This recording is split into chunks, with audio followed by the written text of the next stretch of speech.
공매도 시작하자마자 공매도를 쳐버렸던 이유 중에 하나가 지수를 누르려고 했지 삼성전자를 팔았다라고 저는 생각하지 않거든요. 블랙록은 그렇게 얘기했어요. 야, 기술주가 한두 개냐? 조선주 같은 경우는 저는 아직까지 빅사이클이 도래하지 않았다. 방치와 장기 투자는 현명하게 구분하십사라는 점도 말씀드리도록 하겠습니다. YG경제연구소의 차용조 소장님을 모셨습니다. 안녕하세요. 안녕하십니까? 네. 일단 이번 주도 뭐 조정 국면이 계속되고 있다. 국내 증시는 이렇게 네. 봐야 되겠죠. 네. 오늘 그래도 좀 보니까 대형주 중심으로도 참 초반에는 잘 오르다가 다시 그렇죠. 이제 좀 윗꼬리가 좀 길게 생기는 그런 모습이 보였는데 일단 현 장세에 대한 이야기를 좀 해주시죠. 우리가 이제 여러 가지 장세에 대해서 살펴볼 수 있는 요소들은 많죠. 뭐 오늘 같은 경우 극단적으로 오전에 외국인들이 한 1,100억 정도 사다가 막판에 1,800억 파니까 지수가 이제 움직였다. 이렇게 분석도 가능하고요. 또 뭐 지금 현재 기업들의 이익들이 나타나고 있습니다만 투자 심리가 위축됐다. 이렇게 표현될 수 있겠죠. 근데 우리가 뭐 아무래도 뭐 기본적 분석으로 지수를 볼 때 이 하루하루 움직임을 파악할 수 있는 것은 기술적 분석이 되겠죠. 그러니까 네. 기본적 분석 같은 경우는 펀드멘탈이 강하냐 약하냐를 볼 수 있습니다만 기술적 분석으로 본다라면 지수가 하루 오르고 하루 빠지느냐 이런 부분들을 판단할 수 있는 중요한 요소거든요.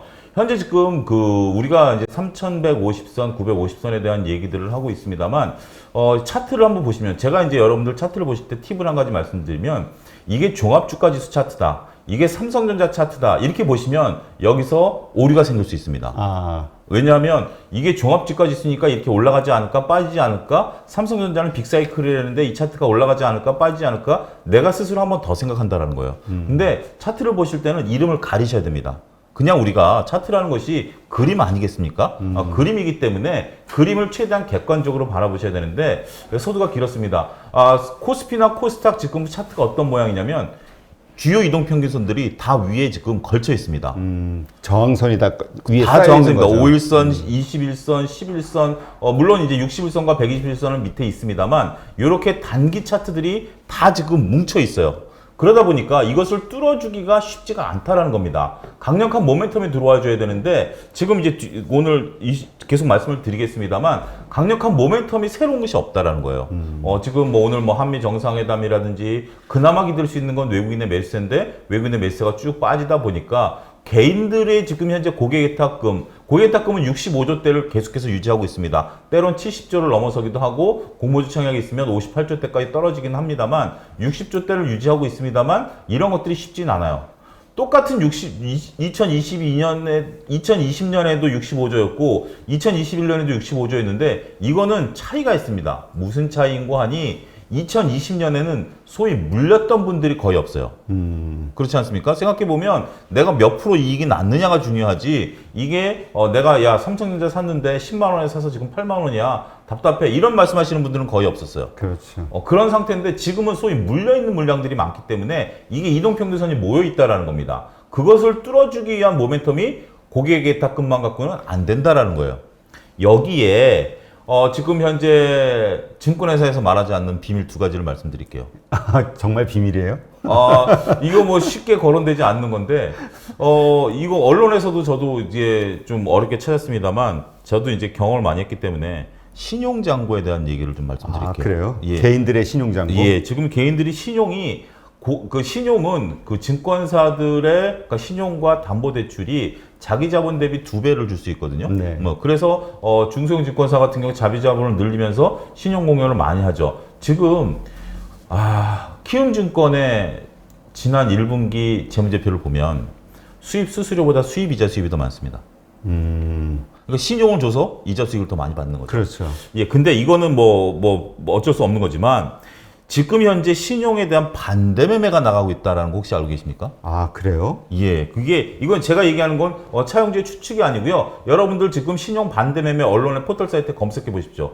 지금 저도 언론을 보고 말씀드리는 겁니다. 지금 미수, 소위 말해서 우리가 예를 들어서 내가 100만 원인데 야, 오늘 현대기아차가 좀 오를 것 같아. 그러면 미수를 한번 쓸까? 그러면 3일 동안 내가 한 300만 원까지 주문이 들어가는 거죠.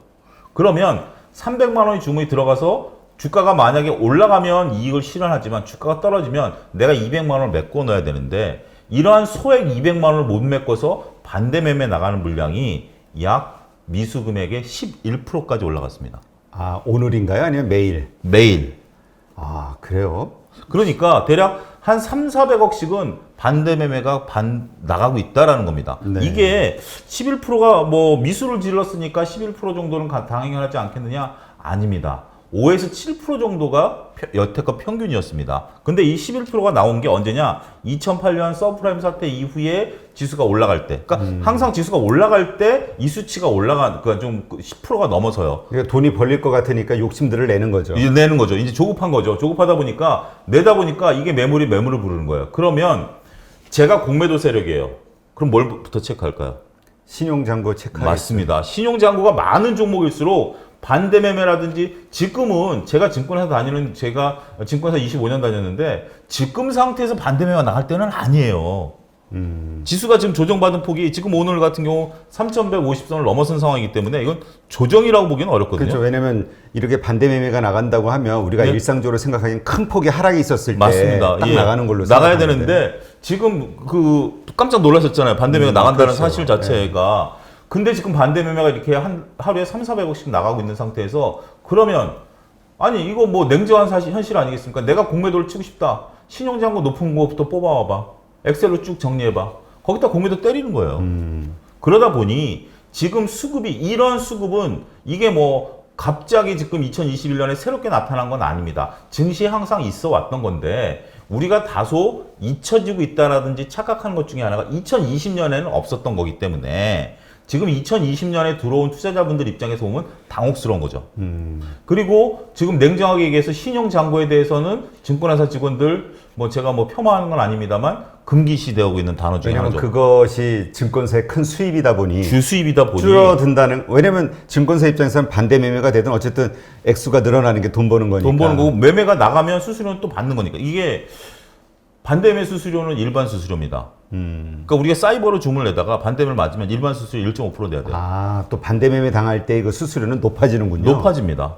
더 억울하죠. 그런 부분들 때문에 현재 지금 우리가 이러한 부분, 그러니까 이게 뭐 나쁘다라는 게 제도가 있으니까 여러분들이 잊으셔서는 안 된다라는 거예요. 그렇죠. 그래서 가끔은 한 번씩 신용에 대한 부분들이, 그러니까 종합적으로 말씀드리면 기술적 분석으로 보면 여러분들이 종합주가지수 차트를 놓고 보면 야 아직까지 주식 살 때 아니야 라는 결론이 나올 수밖에 없는 거고요. 그 다음에 두 번째 수급상 본다라면 개인들을 믿고 있는데 개인들은 물려 있고 그리고 오히려 역으로 신용에 대한 매물 부담들이 있는 상황이죠. 여기에 지금 현재 외국인들 같은 경우도 전망이 엇갈리고 있는 상황이기 때문에 그렇죠. 외국인들의 스탠스가 지금 들어올 수 있다? 없다? 제가 볼 때는 쉽지 않은 상황이에요. 이런 것들이 종합적으로 볼 때는 그러면 지수가 빠지겠느냐? 이 전 코너에서도 말씀하셨던 것 같은데 저도 거기엔 동의합니다. 기간 조정. 기간 조정. 사람 녹아내리는 거죠. 정말 매일 하루 종일 9시부터 3시 반까지 쳐다봤는데 0.5% 빠졌어. 아 이거 정말 미칩니다. 다음날 딱 보니까 0.2% 올랐어. 이거 팔아야 돼 말아야 돼.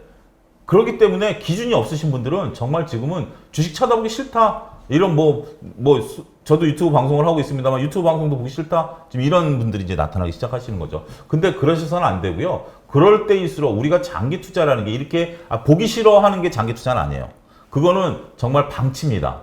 그건 방치고요. 장기 투자는 계속해서 여러분들이 그 기업의 변화가 없느냐, 이익들 발표하는 거 두루 살피시고 경제도 살피시고 이게 장기 투자지. 방치와 장기 투자는 현명하게 구분하십사라는 점도 말씀드리도록 하겠습니다. 네.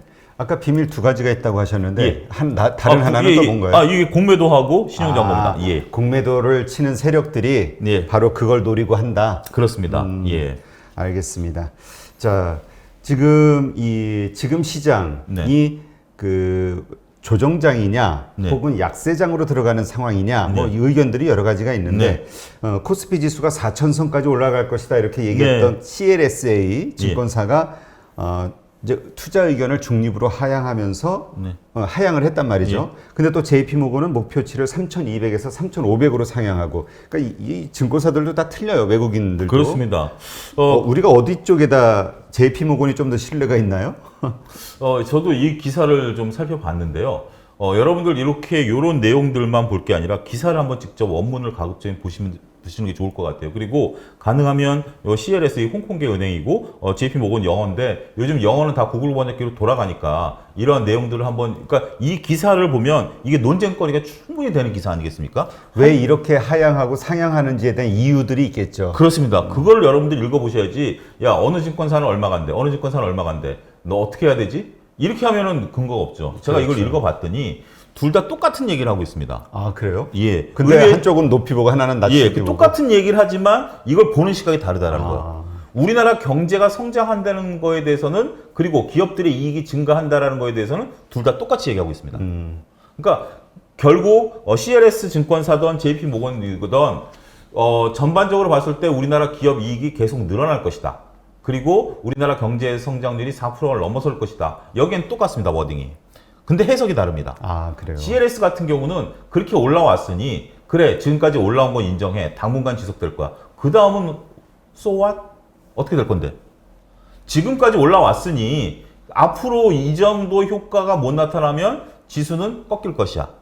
이게 CLS의 논리고 네. JP모건은 아니야. 앞으로도 계속 갈 거니까 3,500선까지 그래봤자 10%도 안 됩니다. 10%도 안 되지만 3,500선까지 갈 거야 라는 논리를 펼치는 거예요. 그러면 여러분들 어떤 논리를 여러분들이 수긍하실 건가라는 거예요.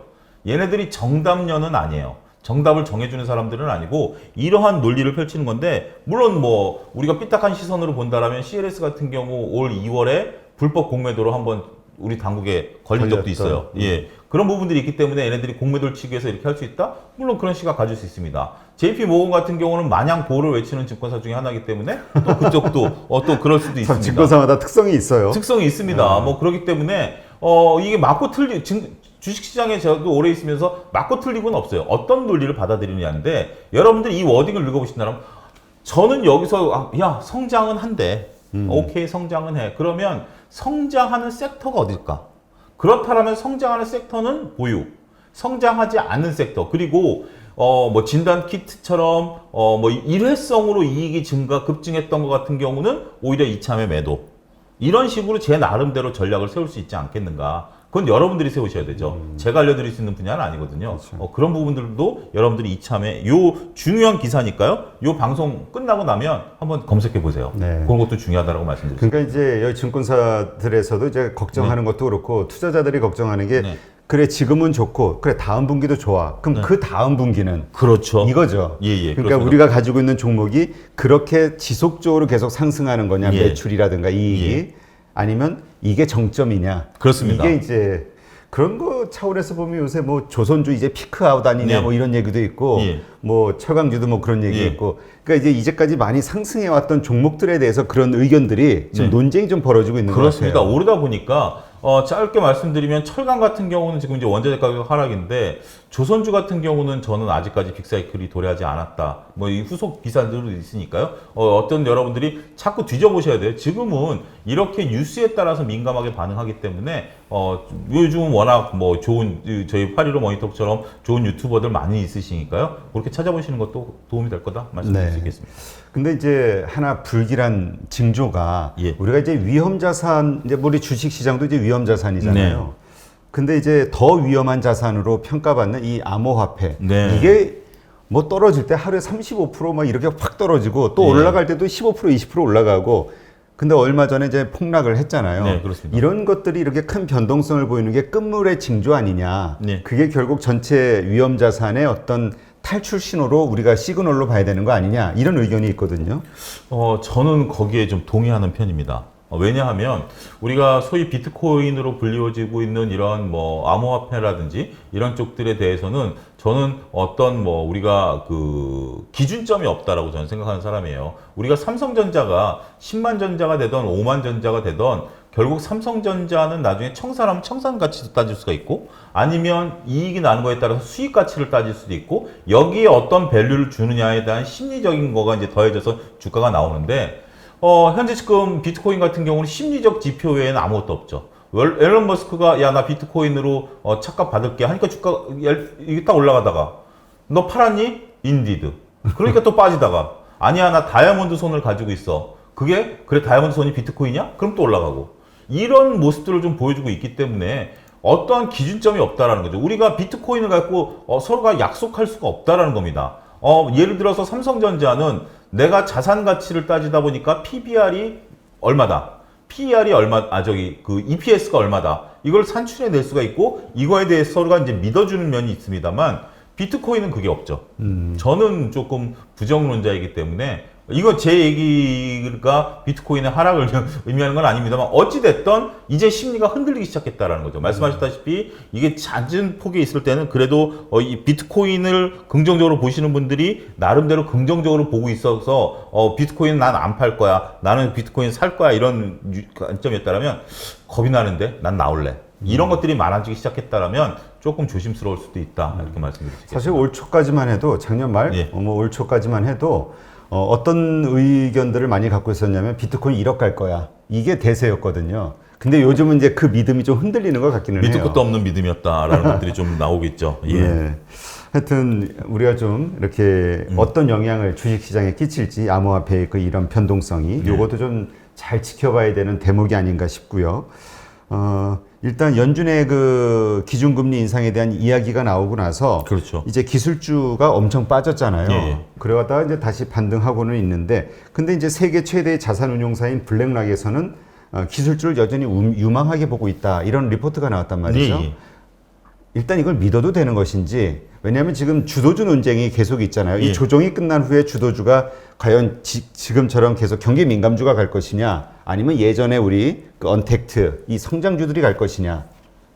블랙록이 저는 이 리포트도 정리를 했다라고 말씀드릴 수가 있겠습니다. 우리가 금리 인상 가능성이 있는데, 우리가 초반에 올 초에 금리 인상에 대한 얘기가 나왔을 때는 증시가 화들짝 놀랐어요. 그랬죠. 2020년만 하더라도 금리 인상에 대해서 신경 쓰는 사람들이 전혀 없었습니다만, 금리 인상에서 화들짝 놀랐는데, 지금은 그래?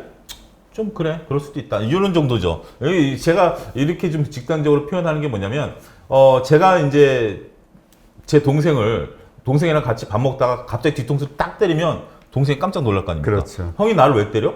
이게 싸우자는 거야? 내가 뭘 잘못했나? 막 이런 거죠. 근데 야, 내가 너 5분 뒤에 때릴 거야, 2분 뒤에 때릴 거야, 1분 뒤에 때릴 거야. 그러면 얘가 딱 긴장하고 있다가 대비하고 있죠. 예, 맞아도 충격이 덜한 거죠. 그런 것처럼 증시가 가장 싫어하는 게 서프라이즈라는 단어입니다. 서프라이즈라는 단어를 싫어하기 때문에 서프라이즈라는 것들에 대한 것들의 면역력을 지금 키워주는 게 계속해서 흘리는 거죠. 금리 인상 할 거야, 언젠간 테이퍼링 할 거야, 금리 인상 할 거야. 어떻게 보면 짜고 치는 모습일 수도 있습니다. 그런 부분들인데, 그러면 금리 인상과 기술주는 상반되지 않겠느냐라는 부분들인데, 블랙록은 그렇게 얘기했어요. 야, 기술주가 한두 개냐? 우리가 생각하는, 말로. 그러니까 우리는 예. 기술자면 내가 생각하고 있는, 관심을 갖고 있는 네. A를 생각하는데, 네. 이쪽은 B, C를 얘기하는 얘기할 거다. 수도 있어요. 이렇게 될 수 있다. 기술주가 한두 개냐? 물론 기술주라고 나타나고 있는 IT 조정받을 수 있어. 하지만 재택이라든지 이런 것도 다 기술주 아니야. 이런 거 이익 나잖아. 그러면 이런 기술주는 갈 거야 라는 게 블랙록의 의견입니다. 그러니까 우리가 뉴스를 보시고 여러분들이 조금만 더, 5분 10분만 더 투자하시면 이런 뉴스들을 다 그 기자분들이 요즘은 다 번역을 해놓거든요. 저도 이런 것들을 제가 어떻게 알겠습니까? 저도 영어가 짧기 때문에 그 원문은 못 봅니다. 하지만 이거 보니까 이 논리구나. 기술주가 IT도 있고 재택도 하지만 그 얘네들의 기준은 그거예요.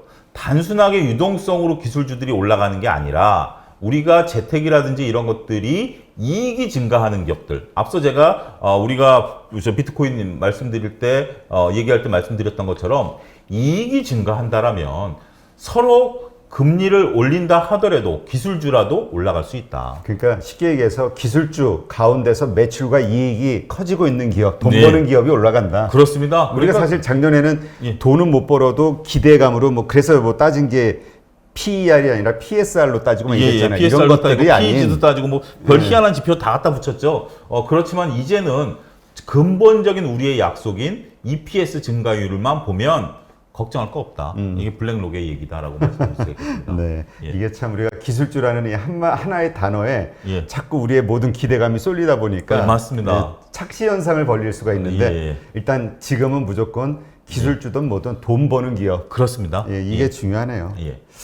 자, 오늘 그 이제 투자자들의 관심이 쏠리는 게 미국 반도체 회의, 예. 그다음에 한미 정상회담.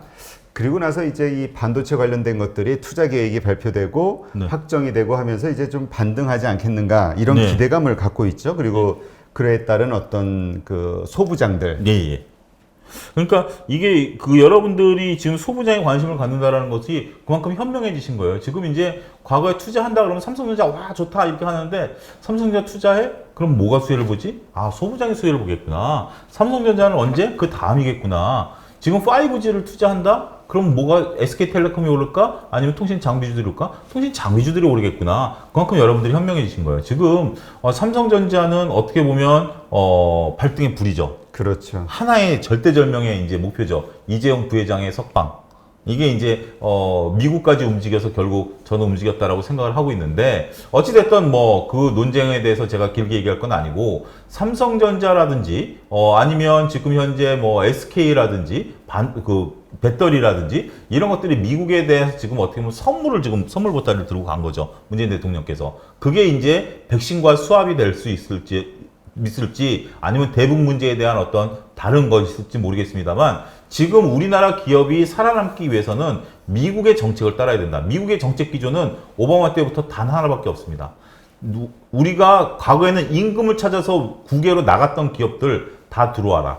그리고 외국에서 좋은 기술력 갖고 있는 기업들 미국 내에 생산해라. 아니면 세금을 어마어마하게 때리겠다라는 거죠. 네. 그러한 관점이기 때문에 삼성도 미국에서 장사하기 위해서는 기업을 키워야 되고요. 배터리 회사들도 마찬가지입니다. 미국에서 장사하기 위해서는 기업을 키워야 되기 때문에 지금 본사는 우리나라에 있다 하더라도 결국 공장은 미국에 지어야 되고 지금 약 20조 가량 삼성전자가 지금 뭐 언론에 나오는 것들은 투자하겠다라는 것들 미리 좀 나왔었기 때문에 그렇다면 물론 미국 내의 어떤 뭐 밸류체인을 이용하긴 하겠습니다만 당장 우리가 지금 특화되어 있는 국내 밸류체인 기업들 같은 경우는 상당히 수혜를 볼 가능성이 있다. 저는 그렇게 보고 싶습니다. 네. 그러니까 뭐죠? 이게 또 투자가 전부 네. 이 파운드리 쪽이잖아요. 네. 비메모리 반도체 분야. 근데 이제 이거를 악재로 보는 분은 TSMC와의 기술력 네. 격차, 그 생산, 단가 이런 여러 가지 면에서의 그 경쟁력을 네. 과연 압축할 수 있겠느냐. 이건 어려운 일이다라고 보는 분들이 네. 있고 이것이 하나의 도전 과제이기는 하나 이것이 결국은 삼성전자의 레벨을 확 올릴 수 있는 네. 계기가 될 수 있다라고 보기 때문에 이 투자 발표 이후에 주가 기대감을 갖는 거잖아요. 그런데 이번에 그 어제하고 오늘 보니까 하나금융투자하고 하이투자증권에서는 네. 삼성전자 목표가를 하향 조정을 했단 말이죠. 네. 이게 어떤 의미가 있을 것인지 이것도 좀 궁금하네요. 일단 뭐 투자 부분부터 말씀을 드리면 지금 워렌 버핏은 삼성전자를 싫어하죠. 삼성전자 같은 주식 계속 투자를 투자해야 되니까. 네, 계속 투자를 해야만 하는 기업 같은 경우는 워렌 버핏이 싫어하죠. 워렌 버핏 좋아하는 회사는 뭐다? 30년 된 기계에서 검은 물 나오는 코카콜라를 좋아한다. 이게 깔끔한 정리 아니겠습니까? 워렌 버핏이 좋아하는 거. 근데 삼성전자 입장에서 도전을 해야죠. 계속해서 격차가 벌어진다 하더라도 그렇지 않으면 이 반도체라는 게 자전거와 같습니다. 이 바퀴를 돌리지 않는 순간 넘어져 버리게 돼 있어요. 그게 우리가 치킨 게임에서 그나마 삼성전자와 하이닉스가 살아남을 수 있었고 일본이 뒤처질 수밖에 없었던 게 돌리다가 한번 생각해 볼까 하다가 넘어져 버린 거 아니겠습니까? 그렇죠. 지금은 돌려야 돼요. 삼성전자는 이미 굴러가는 바퀴다라고 말씀드릴 수가 있겠고 두 번째는 하나금융투자, 하이투자증권 용기가 대단합니다. 그러게요. 이게 엄청나게 많은 주주들이 여기 예. 포함이 돼 있는데 이게 여러분들이 왜 국내 증권사들이 매도 리포트, 하향 리포트를 못 내냐라고 하면 이거 아마 얘네들 지금 불났을 겁니다. 어찌됐든 이것도 이들의 의견이에요. 제가 이들 리포트까지는 읽어보지는 않았습니다만 저는 이렇게 봅니다.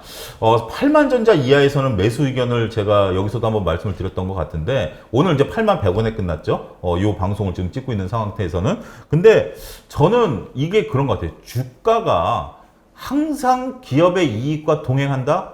이건 틀린 명제입니다. 그러니까 빅사이클이 왔으니 주가는 올라가야 된다? 이 명제 자체가 올바르지 않는다라는 거예요.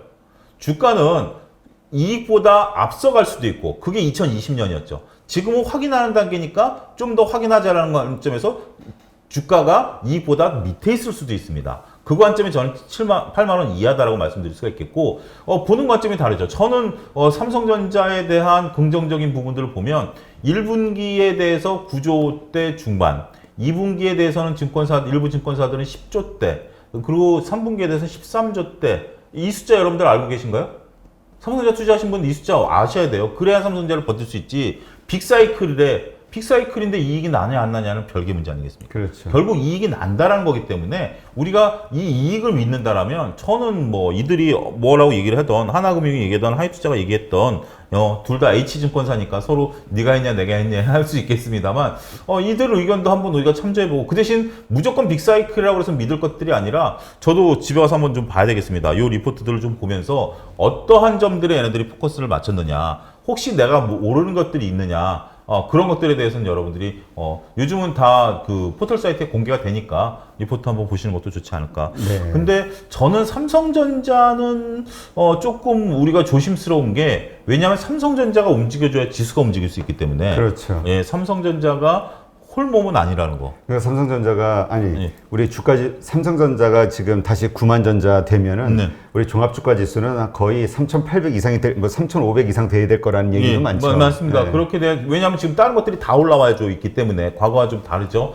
하지만 저는 삼성전자, 그러니까 외국인들이 삼성전자를 저는 이게 좀 다른 얘기일 수도 있겠습니다. 공매도 시작하자마자 공매도를 쳐버렸던 이유 중에 하나가 지수를 누르려고 했지 삼성전자를 팔았다라고 저는 생각하지 않거든요. 아, 그래요? 예, 삼성전자를 눌러주기 위해, 그러니까 지수를 누르기 위해서는 삼성전자를 팔았어야 되는 게 공매도지, 삼성전자의 빅사이클에 대한 반론 때문에 이걸 팔았다라고 저는 보지는 않기 때문에 언젠가 다시 한번 삼성전자 올라갈 수 있다. 저는 좀 그렇게 믿고 있는 사람 중에 한 사람입니다. 네. 뭐 삼성전자 주주분들께는 위안이 되는 말씀이긴 한데 예, 일단 모르죠. 그 예. 과정이 얼마나 걸릴 것이냐. 그렇습니다. 많은 분들이 그거는 믿는데 예. 너무 답답한 거예요. 지루하고 이게. 예, 네. 예, 뭐 지금 뭐 주식이란 게 그래서 어려운 것 같고요. 공부하고 주식의 공통점은 엉덩이로 얼만큼 누르고 있느냐라는 거니까. 예. 근데 또 마침 그 댓글 달아주신 분 예. 의견처럼 지금 공매도 친 사람 그 외국인들이 진짜 쇼커버링 해야 되니까 네. 그 시기도 좀 굉장히 민감할 것 같아요. 그렇습니다. 결국 지수가 여기서 3,400까지는 쇼커버링이 안 들어올 수도 있습니다. 하지만 말씀하셨다시피 3,400, 500을 넘어서면 쇼커버링 들어와야죠. 그때는 더군다나 삼성전자가 공매도를 못 끌고 가는 이유 중에 하나가 있습니다. 퀴즈를 하나 내버릴까요? 상품을 거셔야죠. 제 책을 한번 걸겠습니다. 예, 제 타틀 트레이딩을 바로 첫 번째, 삼성전자가 다른 주식과 다르게 공매도가 쉽지 않은 게 있어요. 아, 왜요? 배당입니다. 아, 배당을 잘 주니까. 분기 배당을 하지 않습니까? 그렇죠. 분기 배당을 하기 때문에 다른 거 같은 경우는 연말만 피하면 돼요. 근데 삼성전자는 분기가 딱 넘어가는 순간, 만약에 내가 지금 공매도 세력들이 공매도를 쳤는데 주가가 안 빠져. 그러면 이자만 내고 있어. 여기에 배당을 예를 들어서 한 3% 줬어. 그러면 3% 손해를 앉아서 보는 거잖아요. 그렇죠. 배당까지 물어줘야 되니까. 그렇죠. 예. 그렇기 때문에 삼성전자 공매도가 생각만큼 쉬운 건 아니다라는 것도 여러분들이 이참에 익히셔야 될 겁니다. 네. 하여튼 삼성전자의 투자를 결정하셨던 분들, 그것이 네. 이제 삼성전자의 이익. 예. 사실 우리가 반도체 빅사이클 이런 말 치우고 네. 일단 이익이 계속 분기별로 계속 앞으로 더 늘어날 네. 것이냐 이것만 확인하시고 매출과 이익이. 그렇습니다.